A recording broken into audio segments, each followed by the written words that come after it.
So tonight, we're first going to hear from Leann. Leann is with Earthworks, Pennsylvania and Ohio as a field advocate and a certified optical gas imaging thermographer. Sorry. I'm used to long titles too, Leann, but yours is just a little bit of a tongue twister. I'm so grateful for you though and all of your work. Leann, she partners with communities to expose the oil and gas industry's air pollution in the Appalachian region, and to advocate for protections for health and the climate. And I'm so grateful for all that you do there as well because of my Appalachian family members in Spencer, West Virginia. Leann, take it away. I'll give you a short time check in the chat. Awesome. Thank you for the introduction. I really appreciate it. I'm gonna share my screen now. Okay, yep, it looks like I can do that. Bear with me here and we will see the presentation in just a moment. All right. Can everyone see slides, starting with the title slide? Seeing nods. Looks good? Okay, Looks great. So again, thank you for the introduction, Chrissy. Thank you to everyone who's made these events possible. It truly is an honor to be able to speak in this series. The sessions that I've seen so far have been fantastic, and I know I'm helping close out this awesome series after many amazing speakers. And I'm so honored to be talking alongside Jed and sharing the virtual stage. I know that in this series, we've learned about everything from the economics of plastics to the health impacts. And today, I think we're going to be focusing on plastics' role in climate change. What I get to share with you today is the fact that that pollution, especially the air pollution from oil and gas, or I'm sorry, from plastics, actually starts well before we see a nurdle or get to an ethane cracker. It really begins at the wellhead. If you're not aware already, the oil and gas industry provides the majority of the feedstock that's used to make most plastics today. And so we're going to be taking a look at the pollution from that industry across the US. And I would just say that as you see these examples, that you keep in mind that the pollution from this industry really starts here. It starts in shale gas communities like mine and many others across the US. And I promise that even though we're going to see some scary footage of this air pollution, we're going to be closing with ideas for action, because I know this is an action-oriented group.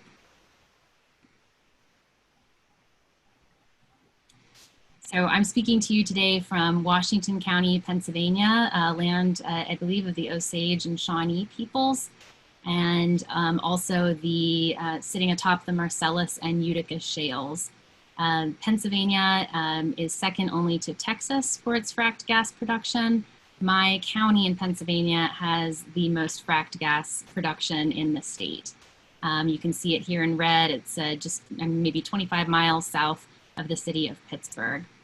Our county has, in addition to well over 1,000 fracked wells, we have numerous compressor stations, pipelines, and other facilities, including several large gas processing plants, one of which you can see in the bottom left corner.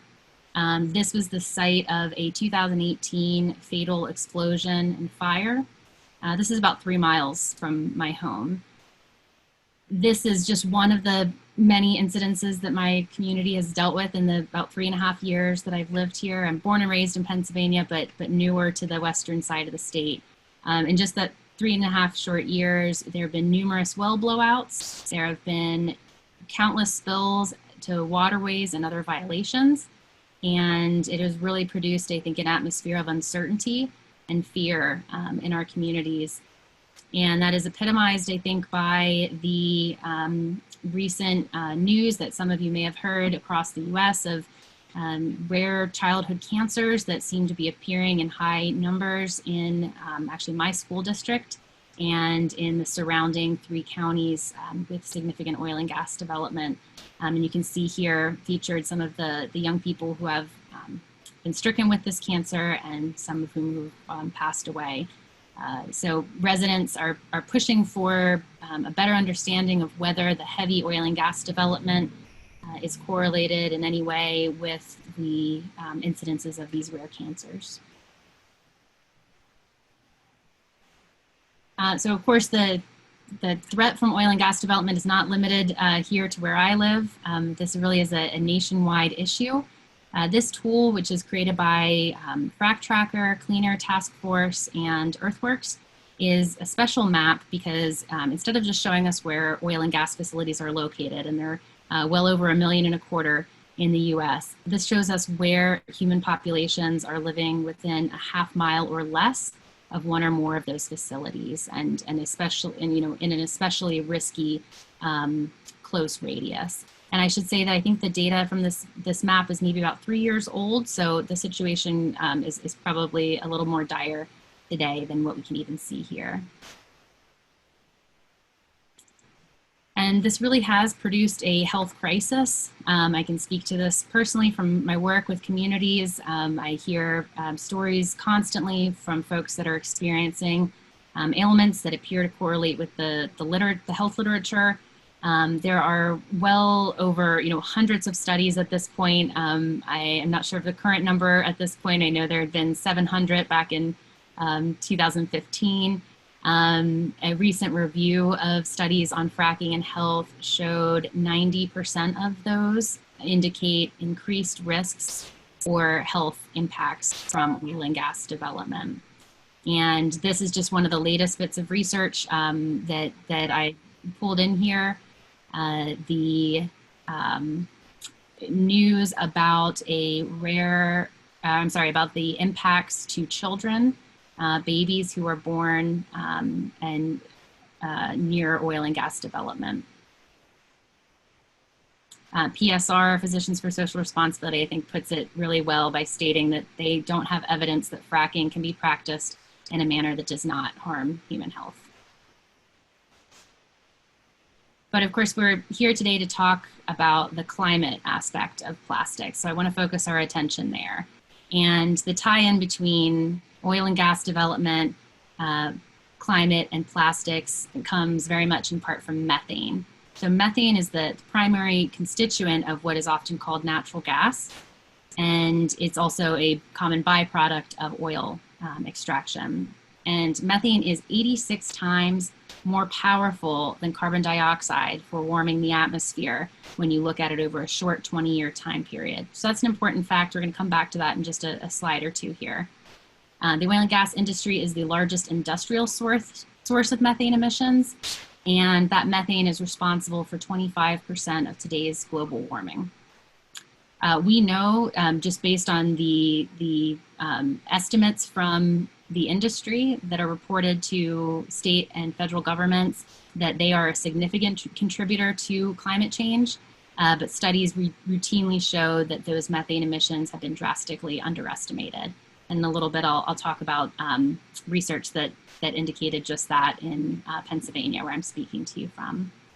And in case you've heard any promises about natural gas being an alternative to coal and being a bridge fuel that can help lead us towards a renewable energy future, that has been well disproven at this point. And that comes in part from the fact that even very small leaks of methane really negate any supposed climate benefit that it might have over coal. So this brings us to plastics.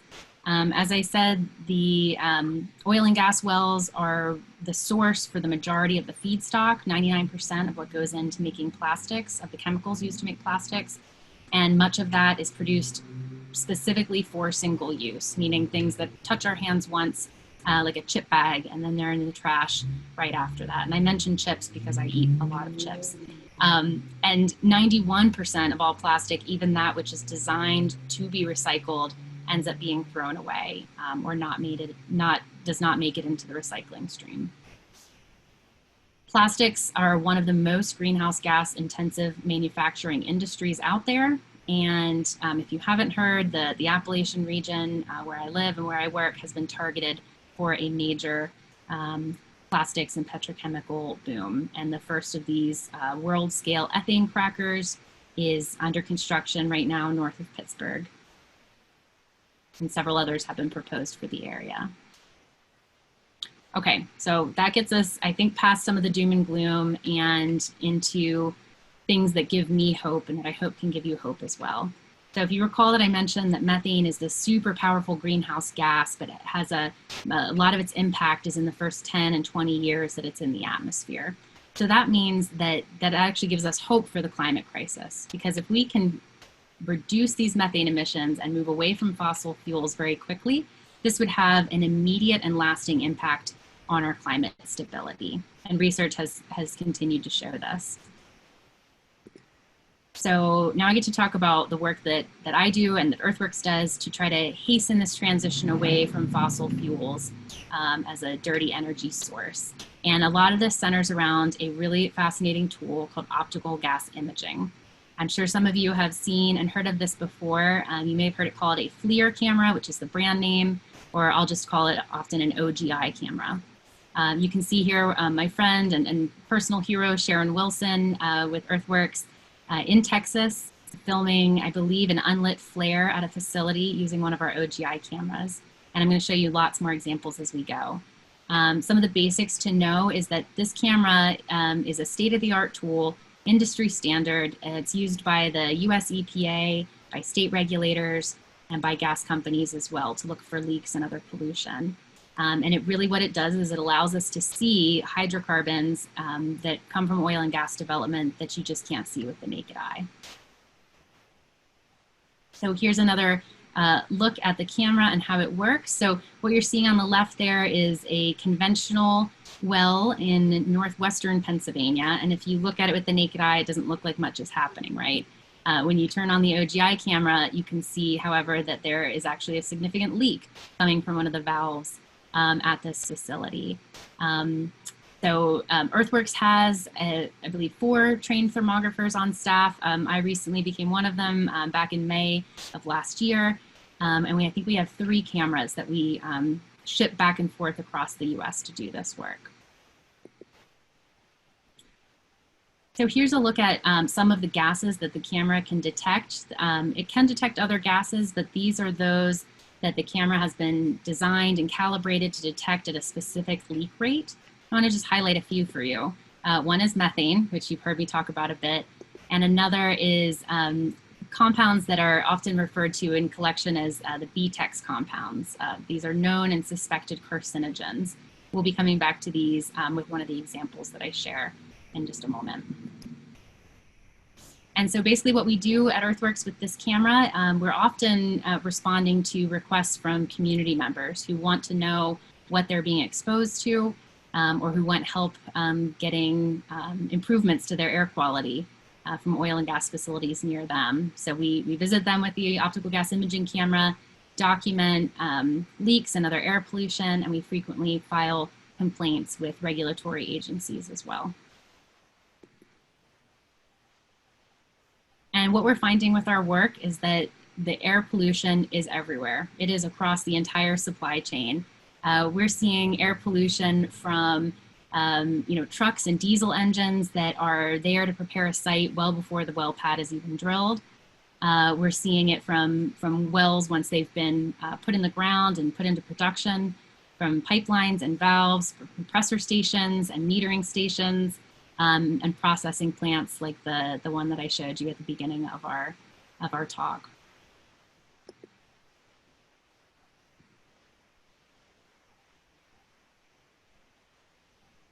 Here's an idea of just the many places where Earthworks has done this work across the US and actually beyond. We've been in 22 different states and countries.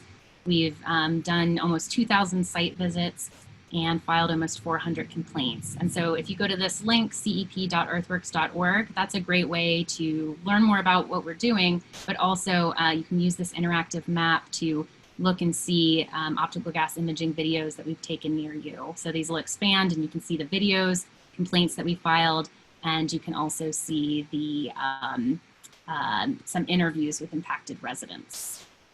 Sorry, just trying to move my windows around here. Okay.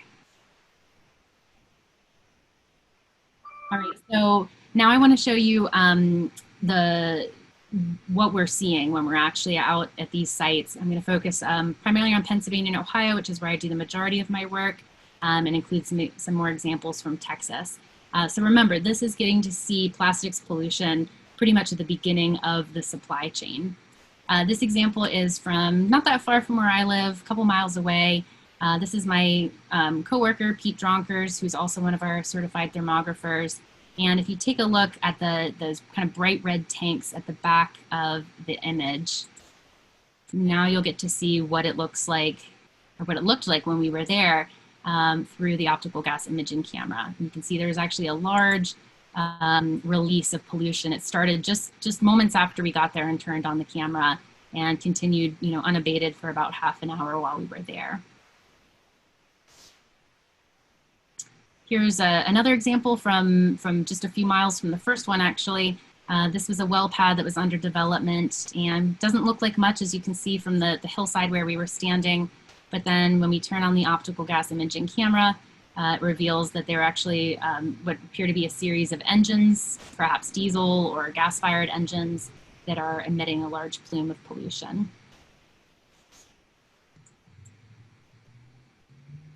This is a compressor station. If you're not familiar with these, they are a large facility that is used to move gas along pipelines. This one you'll see is, I think, pretty typical from what we tend to see out in my region in compressor stations. And you're seeing here the plumes of emissions coming from engines located in or behind the compressor station. And I always want to tell people that what you're seeing here is not a blowdown or a special event. This is pretty standard. In fact, I've been to, I or my coworkers have been to this same facility probably about a dozen times over several years, and the pollution looks very similar on every occasion. There are many other compressor stations in this area, and we're seeing similar plumes from these as well.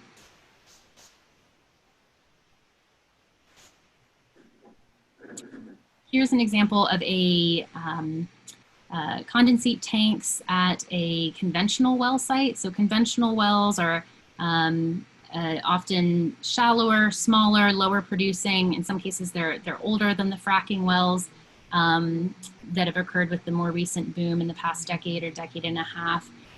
Here, I want you to look at the pipes that are coming out of the top of those two tanks. And you can see that they're venting quite a significant plume of pollution from both of these. And in fact, this site, my colleague and I were out here with two local researchers who had with them a methane detector. They happened to have the window rolled down as we were driving down the road, and their detector went off to its maximum level just by driving by. We couldn't even see the facility yet. It was back in the woods. We had to go back a dirt road to get to it. And of course, those levels were very high. And that's just one of many of these types of sites that we've documented in Pennsylvania and Ohio. Here are emissions from another type of tank. If you recall me mentioning the BTEX suite of compounds earlier, benzene, toluene, ethylbenzene, and xylene, which are known or suspected carcinogens. This tank was actually, the state regulators in Pennsylvania required the operator to install this tank after we filed several complaints based on other leaks at this fracked well site. Unfortunately, this tank, which was supposed to either mitigate or limit the BTEX emissions, wasn't working properly. And so on this and several other occasions, we documented a hatch that was actually left open on the tank and allowed this pollution to leak out into the yard and the home of residents who live about 500 feet from the fence line of this facility. So I want to take us to Ohio. This aerial view here provided by Frac Tracker Alliance, thanks to them. Take a look at those blue tanks that you see in the image. We're going to look at a valve on the top of those tanks. This is often called an Inardo valve, and we can see here that it's just venting, releasing pollution in what appears to be a really significant plume. This was happening from the moment I turned on my camera until I left about 20 minutes later. So, this is potentially a pretty consistent source of emissions. And this is another example from Ohio, and one that really, really sticks with me. And some of you may have heard of it as well. This was the 2018 XTO well blowout in Powhatan Point, Ohio.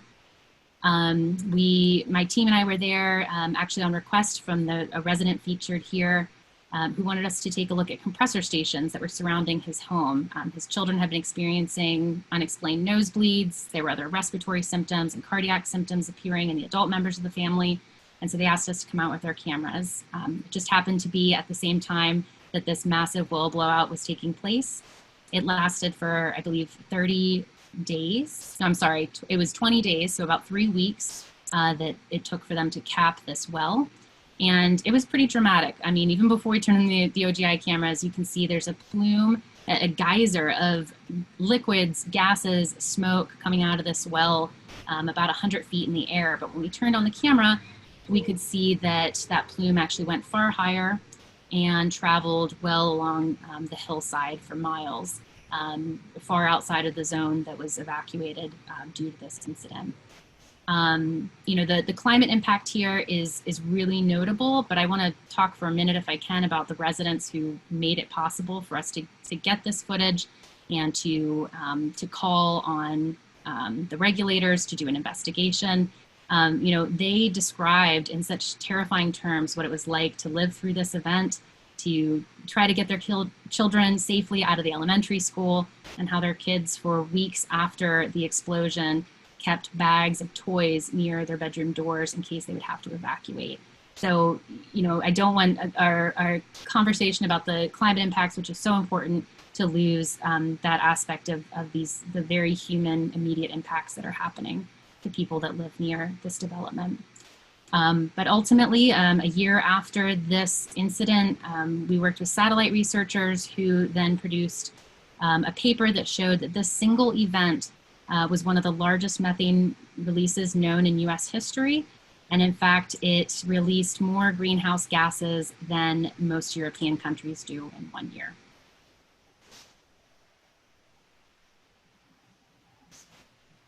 And lastly, I'm just going to show 2 more examples from Texas, because the footage there that my colleague Sharon Wilson has obtained is incredible. And I've been there myself to see some of it. This is emissions from tanks and also from an unlit flare in Pecos, Texas. And in the beautiful town of Balmorhea, Texas, here we see emissions from a tank battery. So again, this problem is not exclusive to Appalachia, unfortunately. So I think this OGI evidence serves many purposes. One of them is to show the failings of our regulations and our regulators to protect people from this industry.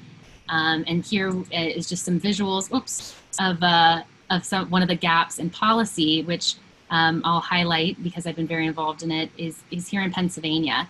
These older conventional wells that I mentioned, which are often a very significant source of pollution in the aggregate, are potentially going to be left out of new regulations that would help limit pollution from the industry. The problem is these smaller wells still pollute a lot. They actually add up to, I believe it's the greenhouse gas pollution of 1.5 million cars being on the road from our roughly 100,000 conventional wells.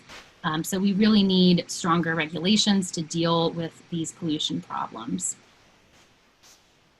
And at the same time, we need much stronger enforcement of the regulations. So Earthworks recently released this report specific to Pennsylvania about our investigations over the past 3 years and the gaps that we've seen in enforcement and regulatory response. We'll soon be issuing reports in Ohio and several other states. So please continue to check back with us so we can send you those reports.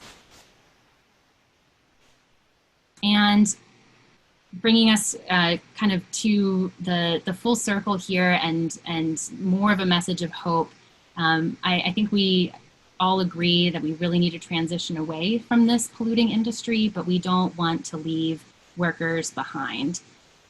So I think it's essential that we do recognize that regulations have been proven to be net job creators. We can get people out there looking for and repairing these leaks. But we can also put oil and gas workers back to work in plugging old and abandoned wells, which is a huge challenge many states are dealing with now. Ohio has taken amazing bipartisan action to dedicate $25 million to their plugging effort this year, and Canada has dedicated $1.7 billion to plugging old and abandoned wells. So here's where I get to ask something of all of you in your ample spare time that I'm sure you all have. I know you're all very involved, but I'd like to ask that when you're thinking about or talking about or tweeting about plastics and pollution, that you keep in mind that the pollution does start here in communities like mine, and think of ways that you can share that proof. This link, which I'll add to the chat here in a moment, is a way that you can access the archives of footage that we have from various states. And I'm sure you can all think of creative ways to use this footage, whether it's sharing it in a Senate testimony, as a resident did here in one of these photos, or putting it on your social media, as one of our representative friends in Pennsylvania has done, or just following Earthworks on our social media channels so you can retweet the new footage and evidence as we pull it together. So thank you so much for listening so intently, and I hope this was helpful, and thank you for any effort, any work that you can do to help share this evidence with others. And I look forward to answering any questions.